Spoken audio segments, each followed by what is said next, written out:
వసుదేవసుతం దేవం కంసచాణూరమర్దనం దేవకీ పరమానందం కృష్ణం వందే జగద్గురుం. ఉద్ధవగీతలోకి పునఃప్రవేశం.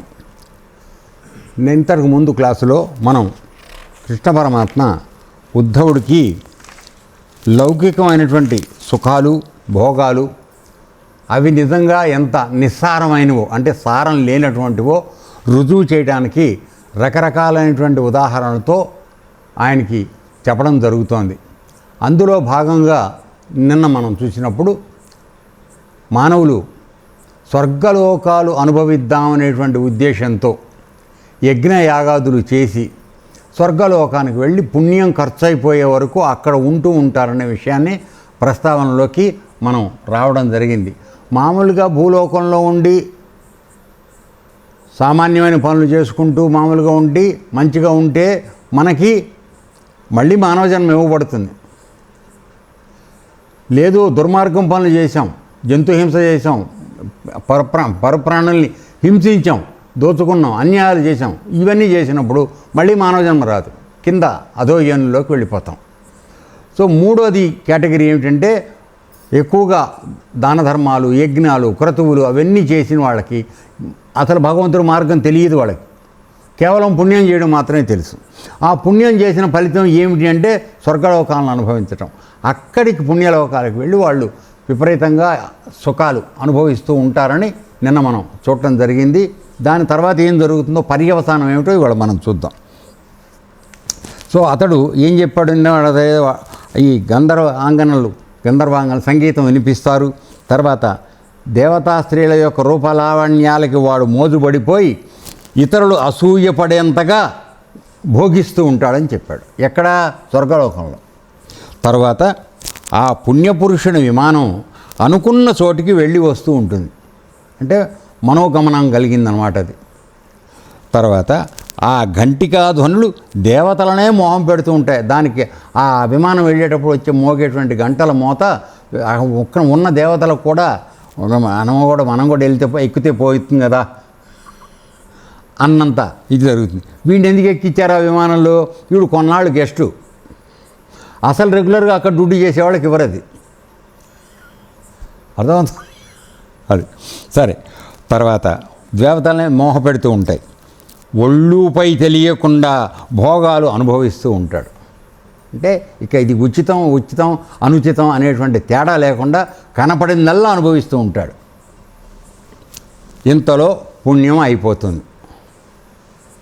ఏమైందిరయ్యా, చేసుకుని పుణ్యం దేంతో మైతం పైకి వెళ్ళామో అది అయిపోయింది, ఖర్చు అయిపోయింది ఆయిల్. అతడు ఒక్కసారిగా స్వర్గం నుండి తోయబడతాడు, కిందకి తోసేస్తారు. పుణ్యఫలం ఉన్నంతవరకే స్వర్గసుఖం. పుణ్యం క్షీణించగానే అతనికి తెలియకుండానే అతడు కిందకి నెట్టివేయబడతాడు. ఇది కాల ప్రభావం.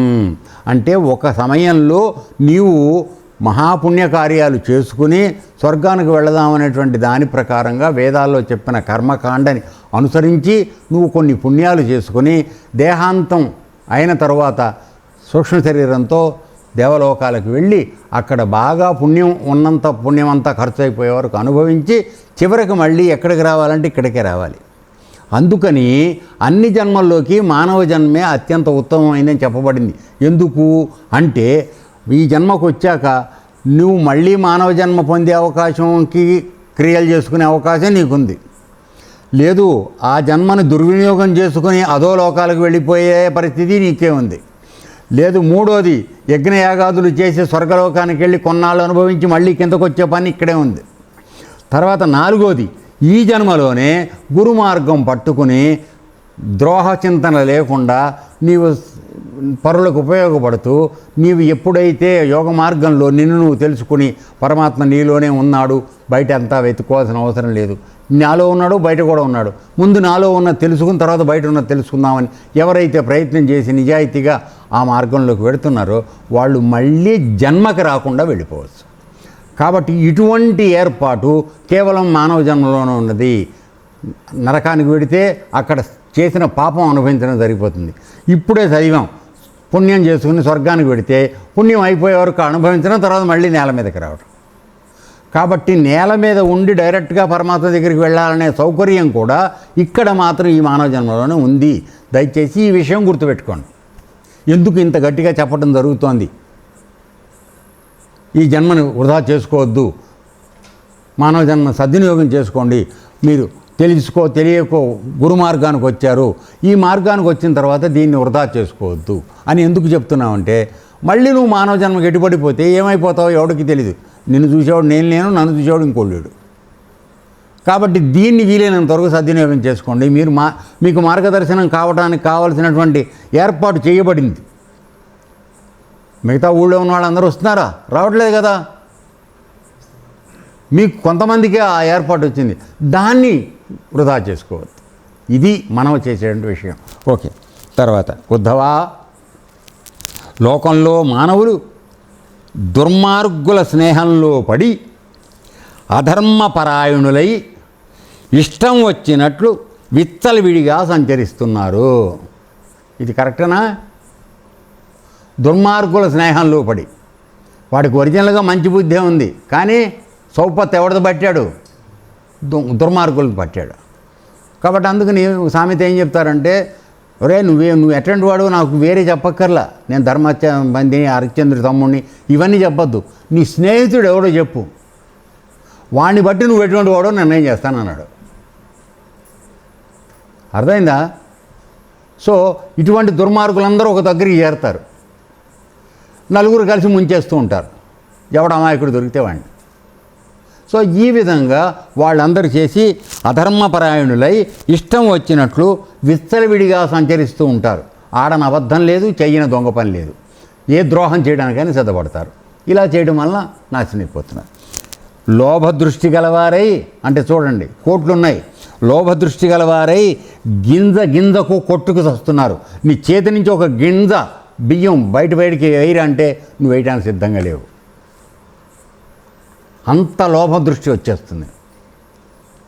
అర్థమైంది నాన్న? మరి నీ దగ్గర అన్ని బస్తాలు ధాన్యం దాచుకున్నప్పుడు 10 మందికి పెడదామని ఎందుకు రాదు నీకు ఆలోచన? ఒక నలుగురికి బీదవాళ్ళకి పెడదామని ఎందుకు రాదు ఆలోచన? దాచి లోపల వేయాలి. 2 ఏళ్ళు అయిన తర్వాత బాగా పాత ధాన్యాన్ని ఎక్కువ రేటుకి అమ్ముకోవాలి. ఏరాయా జరుగుతుందా లేదా? మరి ఓకే. సంసార లంపటంలో పడి మంచి చెడు కానక ప్రాణులను బాధిస్తున్నారు. చాలా విపరీతంగా తిడుతున్నాడు. భగవద్గీత సరిపోదు, అంత గట్టిగా తిడుతున్నాడు ఇక్కడ కృష్ణ పరమాత్మ. అంటే సంసార లంపటం ఏమిటిరా?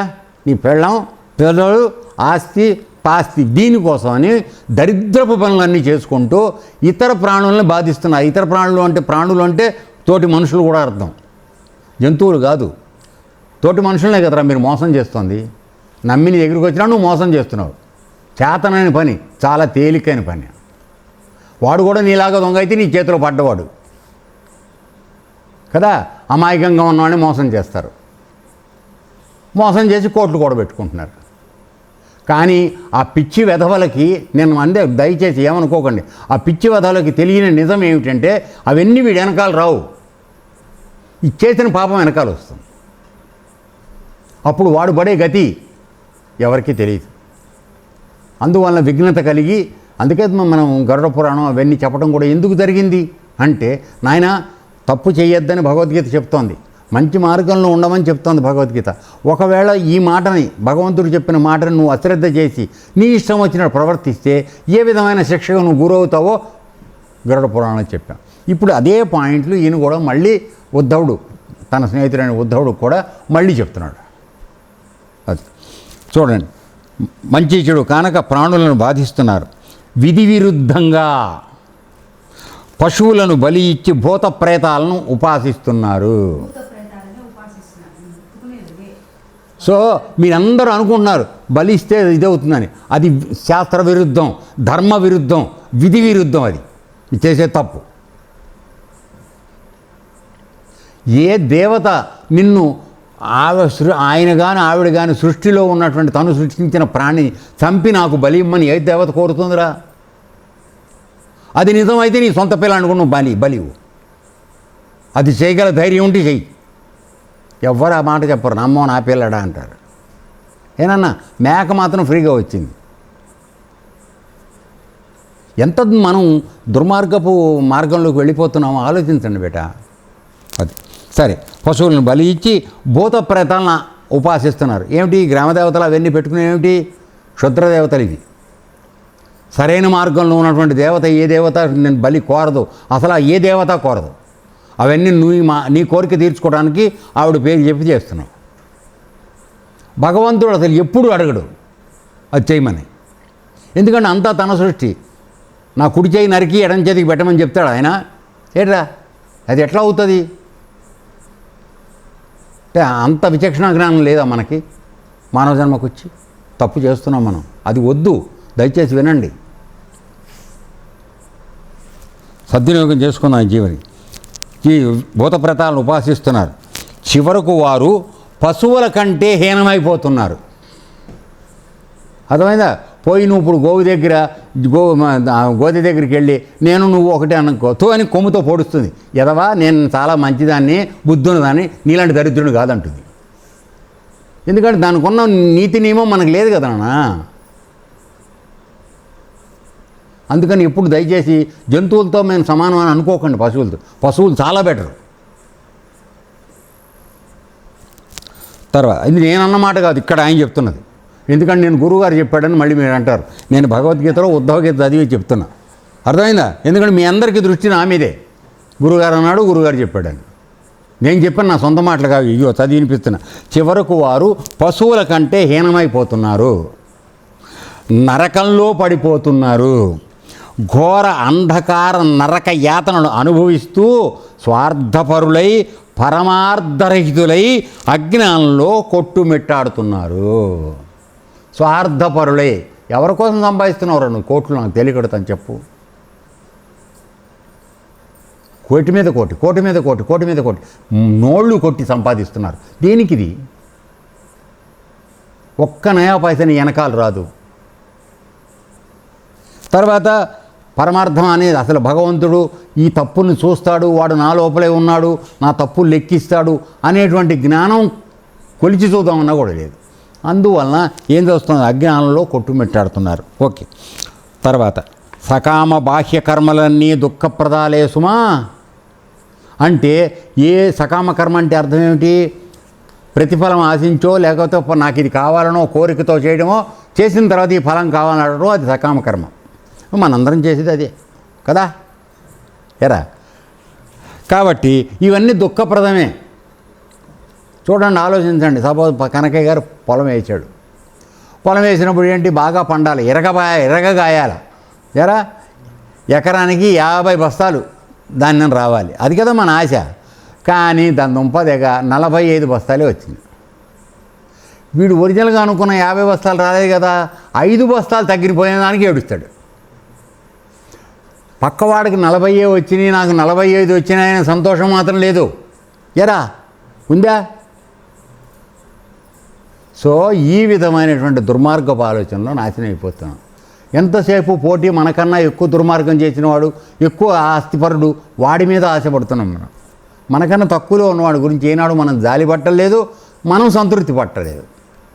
ఈ విధమైనటువంటి అశాంతితో మన జీవితాలను వెళ్ళదీసుకుంటున్నాం.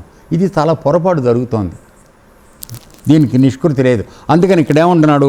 సకామ బాహ్య కర్మలన్నీ కూడా దుఃఖప్రదంలే సుమా. నీకు దుఃఖాన్ని తెచ్చిచ్చేవే ఇవి, ఏది నీకు సుఖాన్ని ఇచ్చేది కాదు. జీవి అహంకారం మమకారం కలిగి ఉన్నంత వరకు జన్మమృత్యు చక్రంలో తిరుగాడక తప్పదు. అహంకారం అంటే నేను చేస్తున్నాను, కర్తృత్వం, నేను వేస్తేనే పంట ఎంత అయింది చూసినావా అని మనకి, లేదా ఆశ్రమంలో నేను చేస్తేనే అవుతాం సుమా అని చెప్పుకుంటూ ఉంటారు కొంతమంది. సో దానికి ఇది అహంకారం. ఇక మమకారం, నా భార్య, నా పిల్లలు, నా కొడుకు, నా కూతురు, నా అత్త, నా మామ, వీళ్ళు అందరూ సంతోషంగా ఉండాలి. అందుకని దేశాన్ని దోచి వాళ్ళకి పెడుతూ ఉంటాం. ఎరా పెళ్ళానికి రోజుకో నెక్కలేసి అయిపోతే రానందే ఉండనందే నీతో తెచ్చిస్తున్నావు, తెచ్చి వద్దని ఎందుకు ఉంటుంది ఆవిడ? అదేగా. అందువలన ఇది మమకారం. తర్వాత వచ్చిన వస్తువును విడిచిపెట్ట బుద్ధి ఏది నీకు? ఇది మమకారం. సో నేను చేస్తున్నాను కర్తృత్వం, రెండోది వచ్చిన తర్వాత ఆ వస్తువుని విడిచిపెట్టలేని మమకారం. దీనివల్ల ఏమవుతుంది, ఆ కోరికలు తీరక నువ్వు మళ్ళీ జన్మచక్రానికి వెళ్ళిపోతున్నావు. అది జరుగుతున్న రహస్యం అది. అందుకని జన్మ మృత్యు చక్రంలో తిరిగాడక తప్పదు. మృత్యుధర్మం గల జీవుడు ఈ సుఖం ఏ విధంగా పొందగలుగుతాడో అని ప్రశ్న వేస్తున్నాడు ఆయన. అంటే మృత్యుధర్మం అంటే పుట్టిన ప్రతి ప్రాణి నశించాల్సిందే, దానిలో ఎక్సెప్షన్ లేదు. ఆఖరికి పరమాత్మ కూడా అవతారంగా ఎత్తినా సరే ఈ శరీరాన్ని వదిలేయాలి తప్పదు. రాముడు వదిలేశాడు, శ్రీకృష్ణుల వారు వదిలేశారు, అందరూ వదిలేశారు శరీరం. సో ఒకసారి మనం పంచభూతాత్మకమైనటువంటి దేహాన్ని ధరించిన తర్వాత ఇది నశించక తప్పదు. కాబట్టి ఇది ఈ మృత్యుధర్మం ఉన్నటువంటి, అంటే ఈ శరీరం యొక్క ధర్మం ఏమిటంటే నశించిపోవడం. అటువంటి శరీరాన్ని పెట్టుకుని నువ్వు సుఖంగా ఉన్నాను ఎట్లా అనుకుంటున్నావు? నిజానికి సుఖం ఎక్కడుంది ఆలోచించండి ఒకసారి. మీలో ఎవరైనా నేను అత్యంత ఉన్నంతలో అత్యంత ఆనందంగా, సంతోషంగా, సంతృప్తిగా, ఇంకే విధమైన కోరిక లేకుండా ఉన్నాను మీరు ఎవరైనా గుండె మీద చేసి చెప్పండి, నేను చెప్తాను. ఏ ఒక్కళ్ళైనా సరే ఇంకా ఏదో కావాలి, ఇంకా ఏదో కావాలి, ఇంకా ఏదో కావాలి. సో ఈ విధంగా మనం అర్రులు చాచి మనం రకరకాల మెట్లు కట్టుకుంటున్నాం జన్మలకి, కొన్ని వందల జన్మలకి మెట్లు వేసుకుంటున్నాం. ఇది సరే.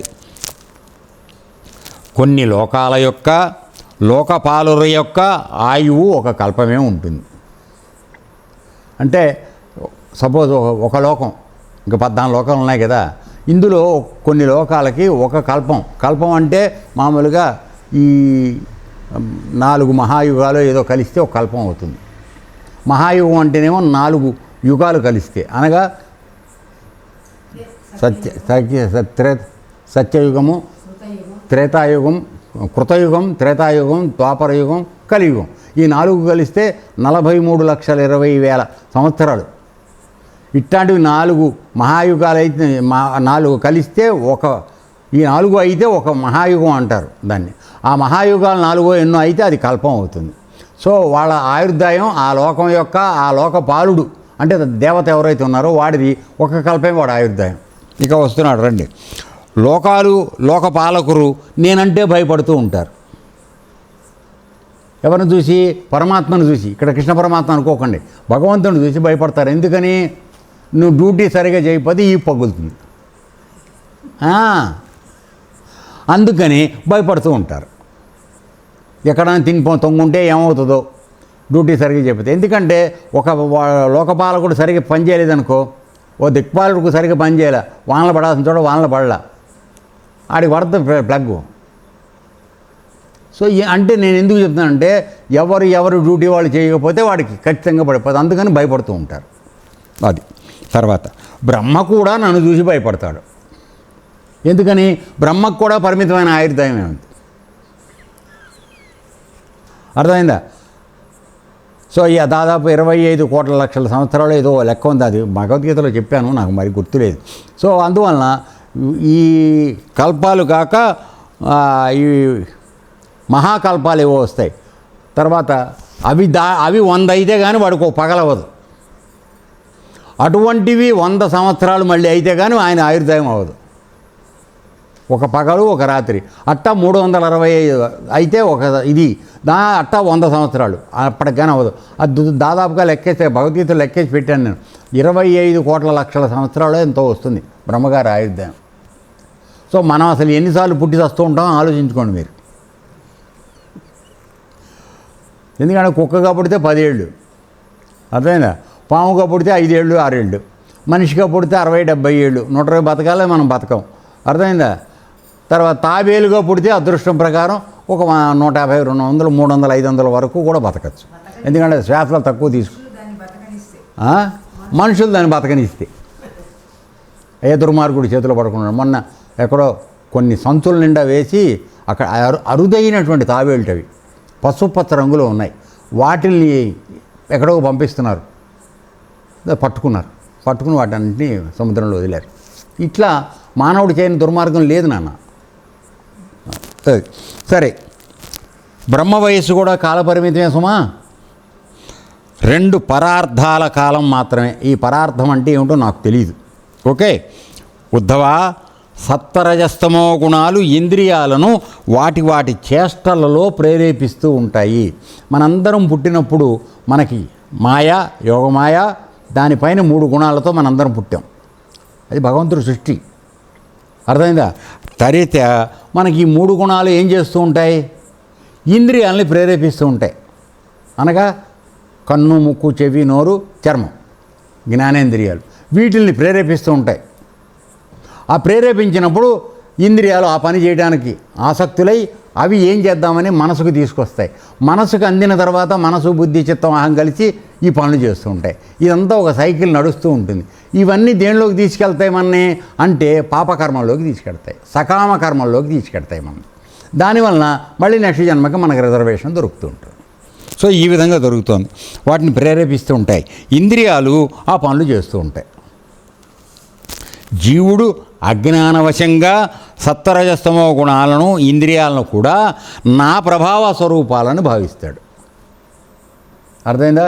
ఇవి అసలు మన్ని సృష్టించి సాక్షిభూతంగా ఉన్నటువంటి పరమాత్మకి మన గుణాలతో కానీ మన ఇంద్రియాలతో కానీ సంబంధం లేదు. నువ్వు ఒకసారి జన్మకి రావడానికి కావలసినటువంటి మూల శక్తి, ఇంధనం ఏదైతే ఉందో అది ఆయన ఇస్తాడు అంతే. ఆయన మనతో ఉంటాడు. బండిలో ఎప్పుడు పెట్రోల్ ఉంటుందిరా.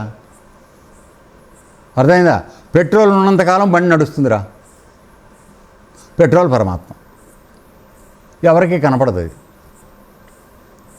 పెట్రోల్ అయిపోయిన తర్వాత ఇంత లావు బండి, ఇంత పెద్ద బండి, ఏనుగు బండి, పరవంత బండి కూడా ఉపయోగం లేదు. అట్లాగే మనం కూడా ఇంత కంటికి కనపడని ఇంత చిన్న పరమాత్మ మన లోపల ఉంటే మనకి ముందు భూప్రపంచం ఆగదు. ఎవరిని లెక్క చేయం. ఎన్ని దొంగ పనులు చేస్తామో, ఎంత ప్రతివాడిని మనం ఎంత నిర్దేశించి మాట్లాడతామో, ఎన్ని రకాలు చేస్తూ ఉంటాం ఆ ఒక్కవిడ. కానీ అవి చేయమని ఆయన చెప్పాడా? మరి అలా పోనీ అనుకుందాం. ఆయన అన్నిటికీ ఇప్పుడు అదే ఆయన అనేది, గుణాలని ఇంద్రియాలు నా ప్రభావాలను నడుస్తున్నాయని అనుకుంటున్నారు, నాకు సంబంధం లేదు. నేను నీకు ఇది ఇచ్చా, శరీరం ఇచ్చా, శరీరం కదలడానికి శక్తి ఇచ్చా, అంతే. ఆ శరీరంతో నువ్వేం చేస్తావో నాకు సంబంధం లేదు. అది ఆయన చెప్పేది. కాబట్టి మీరందరూ అనుకుంటున్నారేమో నేను చేస్తున్నాను, ఇదంతా భగవంతుడు చేయబట్టి నేను చేస్తున్నాను మీరు అనుకుంటూ ఉండొచ్చు. విపరీత జ్ఞానం కదా మనందరికీ. సో ఇది తప్పు. ఆయన చెప్పేది అది క్లారిఫికేషన్. నీకు కేవలం కరెంటు లైటు ఎలా కరెంటు ఉందో ఆ కరెంటు లాగా ఉన్నాను. ఆ కరెంటుతో నువ్వు మైక్ ఎట్టుకుంటావా, రికార్డింగ్ చేస్తావా, ట్యూబ్లైట్ వేస్తావా, ఏం చేస్తావా నీకు అనవసరం, నాకు అనవసరం. అది ఏనన్నా లేదు 2 వైర్లు తీసుకొచ్చి మనకు అంటిస్తావా? మామూలుగా వెల్డింగ్ చేసేప్పుడు పెడుతుంటారు ప్లగ్లో. ఆ వైర్లు తీసుకొచ్చి మనకు తగిలిచ్చారు ఇంకో చచ్చూరుకుంటాం కదా. అది కూడా చేయడానికి పరమాత్మ కరెంటుకి ఏమైనా సంబంధం ఉందా? ఏరా చేసేవాడేవాడు దుర్మార్గుడు, వాడు చేస్తున్నాడు ఓ మానవుడు. సో కరెంటులాగే పరమాత్మ కూడా ఎంత ప్రకృతి ఎంత సృష్టి అంతా కూడా వ్యాపించి ఉన్నా దేనితోనూ ఆయన ఆనుకుని అంటుకుని లేడు. కేవలం మనకి శక్తి ఇవ్వడానికి కారులో పెట్రోల్ లాగా ఉన్నాడు అంతే. అర్థమైందా బేటా? ఓకే. తర్వాత ఆయా కర్మఫలాలు భోగించడానికి పూనుకుంటాడు అంతే. ఇంద్రియాలు అవన్నీ జరుగుతూ ఉంటే నేను బతికున్నాను కాబట్టి నేను చేస్తానని ఇంద్రియాలతోనూ గుణాలతోనూ కలిసి చేస్తుంటాడు. ఇక వాటిని అనుభవించడానికి ప్రయత్నం చేస్తుంటాడు. భోగించడం అంటే అనుభవించడం, దానికి ప్రయత్నం చేస్తుంటాడు. గుణాల విషమత్వం అంటే గుణాల యొక్క విషమత్వం అంటే అవి ఎంతటి విషపూరితమైనవో అది అంటే ఎట్లా ఉంటుందంటే, నేను నా అనే అభిమానం ఉన్నంత వరకు ఆత్మ ఏకత్వ అనుభూతి ఉండదు. ఎంతకాలం అయితే నేను, నా పెళ్ళాం, నా పిల్లలు, నా ఇల్లు, నా వాకిలి అని నీకు సంకుచితమైనటువంటి బుద్ధి ఉంటుందో అంతకాలం నీకు ఆత్మ యొక్క అనుభూతి నీకు తెలియదు. అంత మాత్రం చేత వాళ్ళని వదిలేయమని నేను చెప్పటాల. ఎందుకంటే మీరు ఎక్స్ట్రీమ్గా ఆలోచిస్తూ ఉంటారు. చెప్పిన దాంట్లో వంకర ఎక్కడ ఉంటుందా మనం వెతుకుదాం గురుగారు, అట్లా అయితే సంసారం మానేయమంటారా గురుగారు అని. అది కాదు. రామకృష్ణ పరమహంస చక్కని పరిష్కార మార్గం చెప్పాడు. అందరితో ఉండు, అందరితో తిరుగు, వాళ్ళు కూడా నీతోనే తిరగాలి. తిరుగుతూ ఉంటారు, పని చేయండి. జీవించడానికి భార్యాభర్తలుగా మిమ్మల్ని కూర్చాడు భగవంతుడు, చేయండి. కానీ నిజానికి వచ్చినప్పుడు మాత్రం నువ్వు ఏకాకివే. అది ఏకాంతంలో కూర్చొని భగవంతుడి దగ్గర ఏడ్చి నన్ను పోషించవలసిన వాడివి, రక్షించగలిగిన వాడివి, నన్ను ఉద్ధరించగలిగిన వాడు నీవు. వీళ్ళందరూ ఈ శరీరంతో వచ్చిన బంధాలు వీళ్ళు నాకు. కాబట్టి నా నిజ స్వరూపానికి వీళ్ళతో సంబంధం లేదు, పరమాత్మ నన్ను ఉద్ధరించు అని ఏకాంతంలో ఏడవమని చెప్తాడు. అది నువ్వు జీవించవలసిన విషయం, విధానం. ఎవరిని వదిలేయమని చెప్పటల్లా. కానీ నేను ఎల్లప్పుడూ ఏకాకనే, నేను పరమాత్మ యొక్క ప్రతినిధిని. పరమాత్మ నాలో ఉండబట్టి ఈ శరీరం నడుస్తుంది. దీంతో ఈయన సంబంధాలు వస్తున్నాయి, జరుగుతున్నాయి, జరగని. కానీ నా నిజ స్వరూపం ఏమిటంటే నేను పరమాత్మ యొక్క ప్రతినిధిని అనేటువంటి భావనతో ఉంటే మొగుడు కోసం చచ్చిపోతాననే పెళ్ళాం ఉండదు, పెళ్ళాం కోసం చచ్చిపోతాననే మొగుడు ఉండడు, నా అమ్మ నాన్న కోసం చచ్చిపోతాననే పిల్లలు ఉండరు. అసలు వాళ్ళు ఎలాగో బతకనివ్వట్లేదు, అది వేరే విషయం. ఓకే, అర్థమైందా? సో ఇటువంటి బంధనాలు రావు, మోహకారణంగా వచ్చే బంధనాలు రావు. అందువల్ల ఆయన ఏమంటున్నాడు, నీకు ఎంతకాలం నేను నాది అనేటువంటి భావం నీకు ఉందో అంతకాలం నీకు పరమాత్మ యొక్క ఏకత్వ అనుభూతి, అంటే అది పరమాత్మ ఆత్మ ఒక్కటే. అది అర్థమైందా? అందువల్ల ఆత్మ ఒకటే ఉంది, ఈ జగత్తంతా అసత్యం అనేటువంటి భావన నీకు అనుభవపూర్వకంగా రాదు. ఎప్పుడు వస్తుంది? గురువు నీకు ఆ ద్వారం తెరిచి నిన్ను అంతర్ముఖం చేసి నిన్ను లోపలికి తీసుకెళ్ళినప్పుడు నీలో పరమాత్మ ఏ విధంగా ఉన్నాడో తెలిసిన తర్వాత అప్పుడు నీకు కలుగుతుంది జ్ఞానం. అర్థమైందా? అది తర్వాత ఆత్మ అనేకత్వం వల్లనే తోస్తుంది. సో ఇప్పుడు ఎప్పుడైతే శరీరం నేను నాది అని అనుకుంటున్నావో, సో నాకు భాస్కరు మంచివాళ్ళలాగాను, కనకయ్య చెడ్డవాళ్ళలాగాను, వీడు కాస్త మధ్యవాళ్ళలాగాను కనపడుతూ ఉంటాడు. ఎందుకని? నేను వాళ్ళందరూ నాకన్నా భిన్నంగానే ఆలోచిస్తున్నాడు కనుక. సో వాళ్ళు కూడా ఆత్మ ఉంది కదా, అందరిలోనూ ఆత్మ ఉంది. కానీ ఆత్మ ఉన్నప్పటికీ ఆత్మ అంతటా ఉన్నది, నాకున్న ఆత్మే వాళ్ళకి ఉందనే భావన వచ్చినప్పుడు వాళ్ళని వేరుగా వర్గీకరించి నేను ఎట్లా ఆలోచించగలను? ఆలోచించలేను కదా. సో ఆ భావన మనకు రావట్లేదంటే అర్థం ఏంటంటే వాళ్ళని విడివిడిగా మనం ఆలోచిస్తున్నాం, వాళ్ళు తప్పులు ఎన్నుతున్నాం, మన తప్పులు మనం మానేసుకుని. సో మనం గుణాల్లోనే ఉంటున్నాం. అది ఓకే. ఆత్మ యొక్క అనేకత్వానుభూతి కలిగినంత వరకు కాలానికి లేక కర్మకి అధీనుడై ఉంటాడు. అది ఆత్మ అనేకమని అంటే వాడిదొక ఆత్మ, వీడిదొక ఆత్మ, నాదొక ఆత్మ, వాడిదొక ఆత్మ, ఇలా నువ్వు అందరి ఆత్మలు వేరు అంటే శరీరం బట్టి నువ్వు చూసేది. నువ్వు నిజంగా వాడి ఆత్మను చూడటల్లా, శరీర భేదాన్ని బట్టి వివిధమైన వ్యక్తులుగా ఆలోచన చేస్తున్నావు కదా. అలా ఆలోచన చేసినంత వరకు ఆత్మ యొక్క ఏకత్వం నీకు అనుభవంలోకి రాదు. అప్పటి వరకు ఏం జరుగుతుంది? కాలానికి కర్మకి అధీనుడై ఉంటావు అన్నాడు. కాలం ఏమిటి అర్థం? నువ్వు పుట్టావు, లేకపోతే నేను పుట్టాను, నాకు ఇప్పుడు 73 సంవత్సరాలు నా వయస్సు, నాకు ఇప్పుడు ఇంకొక సంవత్సరానికో 2 సంవత్సరాలు నా ఆయుర్దాయం అయిపోవచ్చు, లేకపోతే రేపు తెల్లారికే అయిపోవచ్చు. అర్థమైంది? నేను కాలానికి అధీనుడై ఉన్నానా లేదా? ఎరన్నానా? సమయం అయినప్పుడు అందరం చచ్చిపోతున్నావా లేదా? సో మనం కాలానికి అధీనం ఏంటగా బ్రహ్మకు కూడా టైం ఉందని చెప్పడం ఇందాక. దీన్ని ఫాలో అవ్వండి కరెక్ట్గా సీక్వెన్సు. సో మనందరం కూడా కాలానికి బద్ధులై ఉన్నాం. రెండోది మన కర్మకు బద్ధులై ఉన్నాం. అంటే నువ్వు చేసుకున్న కర్మలు నీ వెనకాల వస్తాయి. సో నీ వెనకాల వచ్చేవేమిటి? కాలము, కర్మ. అందుకోసమే భగవద్గీతలో మనకు ఆయన ఏం చెప్పాడు? మానవులు తమ చేత వాళ్ళు చేసుకున్నటువంటి పంచ జ్ఞానేంద్రియాలతోనూ మనస్సుతో ఈ 6తో చేసినటువంటి పాప పుణ్యముల కర్మ ఫలములు అన్నీ కూడా వాడి వెనకాల వస్తాయి. అవి వాడి యొక్క నెక్స్ట్ జన్మని, తరువాత జన్మని నిర్ణయం చేస్తాయి. అదే కారణ శరీరం. నువ్వు ఎక్కడి నుంచి ఏమీ లేకుండా రాలా. కొన్ని జన్మల నుంచి చేసుకున్నటువంటి వాసనలు అనగా తీరని కోరికల సంపుటి ఏదైతే ఉందో దాని ఆధారంగా నీ జన్మను వచ్చింది. ఈ జన్మకు వచ్చాక వాటిని తీర్చుకోవడానికి ప్రయత్నం చేస్తున్నావు. ఈ జన్మలో మళ్ళీ కొన్ని కొత్త పాపాలు చేస్తున్నావు, పుణ్యాలు చేస్తున్నావు. ఇవన్నీ తీరేలోపు బకెట్ తంతున్నావు. అర్థమైందా? సో ఆ విధంగా తర్వాత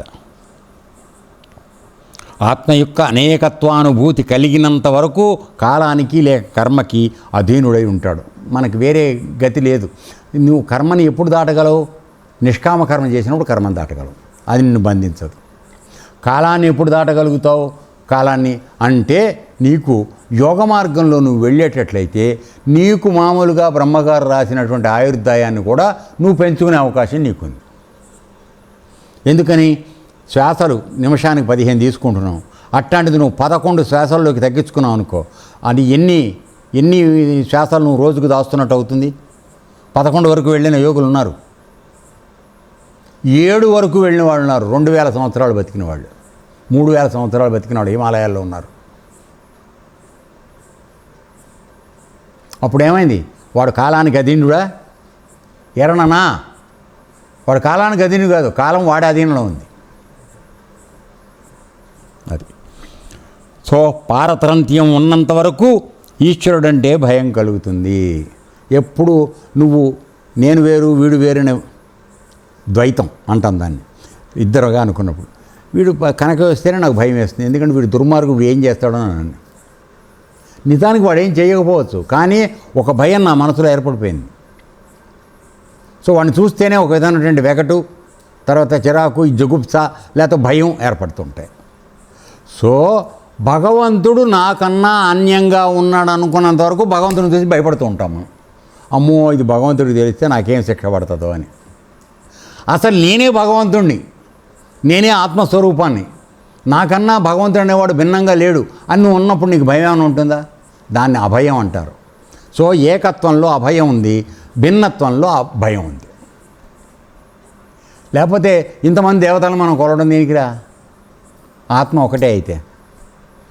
అంటే మనం ఆ ఏకత్వం తెలుసుకోలేదు కాబట్టి రకరకాలు, ఏమండి పెళ్ళి అవ్వలేదండి, కుజుడికి పూజలు చేయించండి, రాహుకేతువులకు పూజ చేయించండి, సో అదేదో సరిగా లేదండి వినాయకుడికి యజ్ఞం చేయించండి.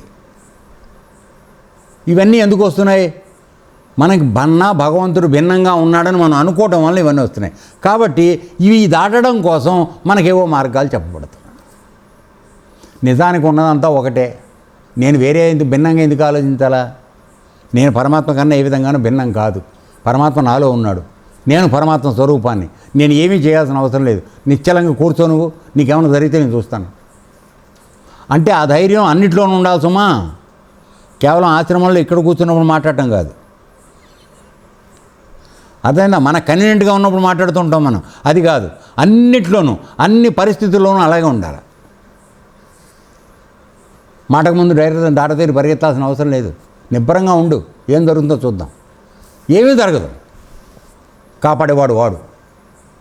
మన మనసులో స్వచ్ఛత ఉండాలి, నేననేది అది. ఆ నమ్మకం సంపూర్ణంగా ఉండాలి మనకి, అప్పుడు ఏమీ కాదు. అవుతుందో అవదు, డాక్టర్ గారు మాట అనకపోతే ఏమవుతుందో, ఆడట చెప్పింది మనం ఫాలో కాకపోతే ఏమవుతుందో, ఈ భయంతో మనం చచ్చిపోయి ప్రతి క్షణం చచ్చిపోతాం. ఇది తప్పు ఆలోచన నా ఉద్దేశం. చావు ఎవరికైనా వస్తుందన్న, రోజు రోజు రాదురా తండ్రులారా, నా మాట వినండి. చావు అన్నిసార్లు రాదు, ఒకసారే వస్తుంది. భయపడిన వాడికి రోజు వస్తుంది చావు. అది వద్దు, ధైర్యంగా ఉండండి. విశ్వాసం ఎప్పుడు వస్తుంది? ఆ ధైర్యం నీకు విశ్వాసం ఆయన మీద నువ్వు పెట్టుకున్నప్పుడు వస్తుంది, లేకపోతే రాదు. అది ఓకే, రైట్. తర్వాత ఈశ్వరుడు అంటే భయం కలుగుతుంది. నేను నా అనే భావాలను మింగి ఆత్మ అనేకత్వం యొక్క పారతంత్ర్యం యొక్క ప్రభావంగా భావిస్తుంటాడు. అంటే నేను వాడి నిండా వాడి ఒంటి నిండా ఉండేది, మనసు నిండా ఉండేది ఏంటి? నేను, ఇది నాది. ఇవి ఉండటం వల్ల ఏమవుతుంది? అనేక ఆత్మలుగా కనపడుతోంది ప్రపంచం అంతా కూడా, ఉన్నది ఒకే ఆత్మ. దానివల్ల ఏమవుతుంది? వాడు అంటే స్వతంత్రం కోల్పోయి పారతంత్రంలో, అంటే ఇంకోళ్ళ అధీనంలో ఉన్నట్టుగా అనుకుంటూ ఉంటాడు. వైరాగ్యం వైపు వెళ్ళక బాహ్య కర్మలను సేవిస్తుంటాడు. నువ్వు వెళ్ళాల్సింది అసలు ఏమిటి? మానసికంగా నువ్వు వైరాగ్యం పొందాలి. యోగి గమ్మననే నాదు గురుడు, నన్ను యోగి గమ్మనే విరాగి గమ్మననే వైరాగ్యం తెచ్చుకోమని చెప్తున్నాడు. వైరాగ్యం తెచ్చుకుంటే భగవంతుడు నీకు దగ్గర అవుతాడు. కనపడిందల్లా నాదని లోపల వేసుకుంటే భగవంతుడు ఎందుకు వస్తాడు నాన్న? రాడు. సో అదే చెప్తున్నాడు ఇక్కడ. వైరాగ్యం వైపు వెళ్ళక బాహ్య కర్మలను సేవిస్తుంటాడు. వాడికి శోకమోహాలు ప్రాప్తిస్తాయి. వాడికి శోకము మోహం అది పోతుందేమని ఏడుపు. పెళ్ళానికి చిన్న ఇంత కురుపు వేస్తే వీడు విలువలాడిపోతాడు. పెళ్ళానికి ఏమైపోతుందోనండి, చిన్న కురుపు, ఇంత శరీరంలో ఇంత చిన్న కురుపు.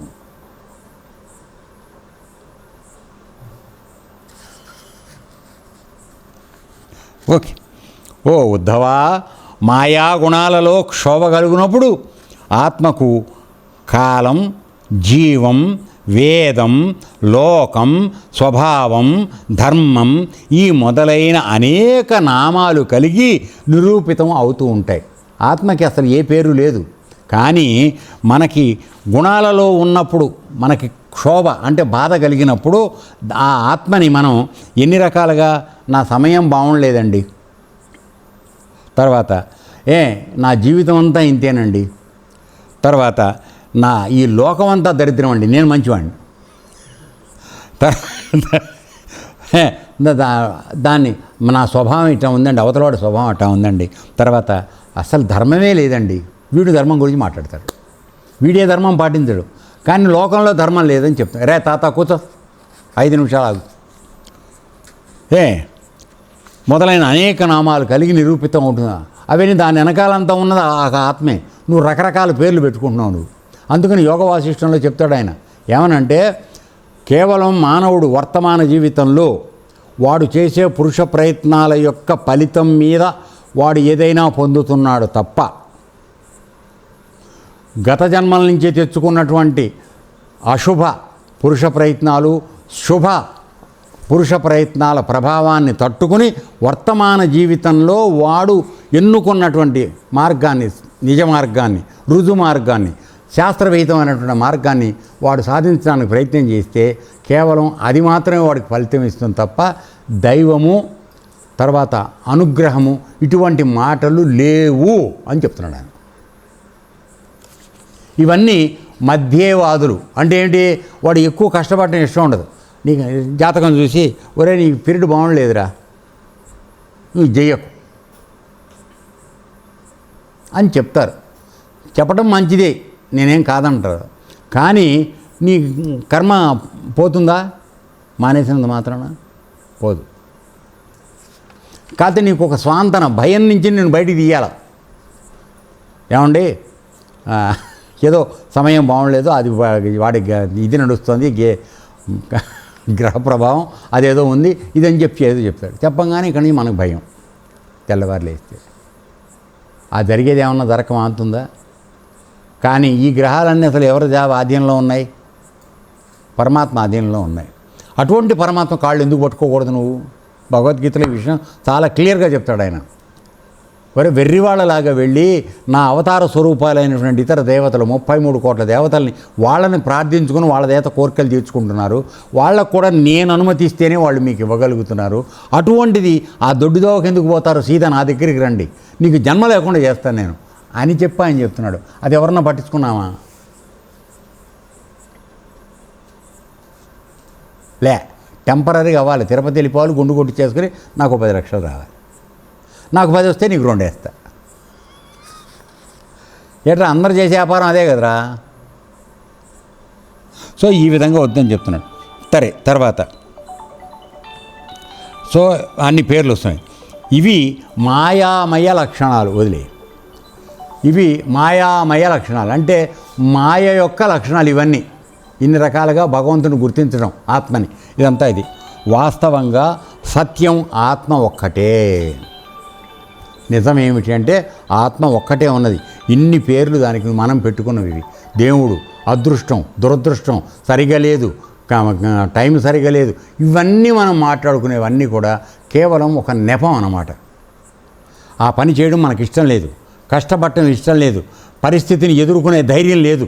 అందుకని ఏదో కారణం చేయడం. అబ్బా గురుగారు నాకు నొప్పిగా ఉందండి, నేను చేయలేను. చెప్పగానే నొప్పి వచ్చేస్తుంది దాని దుంపదేక. ఇక్కడికి ఆపేద్దాం బేట, రేపు మనం మిగతాది. ఇప్పుడు ఆయన చెప్పడం అయిపోయింది. ఉద్ధవుడు ఆయన్ని ప్రశ్న వేస్తున్నాడు, అది మనం రేపు మొదలెడదాం. Okay, right. ఏత సర్వం కృష్ణార్పణమస్తు. లోకా సమస్తా సుఖినో భవంతు. ఓం తత్సత్.